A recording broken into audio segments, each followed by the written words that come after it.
પકડી છોડે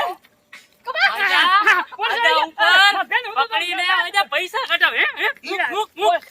પટો મુક અરે ઈ પટ્ટો તો મારો બેન નો હે આ તો હે આઈનો પટ્ટો હે આઈનો મેં કમલીએ ફોન કર્યો તે અડ્ડે આવો માજા પૈસા કઢાવે આમ કરીને સેન આને હું પકડી લઉં છું તમારે નો પકડવાની હોય પકડી રાખો તમે આને પકડી રાખો અરે વાત જવા નો દે દયા હે કમલી અટાઈ દો તો અરે આ તો મારી બેનપણી હે નાનપણની હવે સમજો સાહેબ હવે હું એને પાછો ન પડું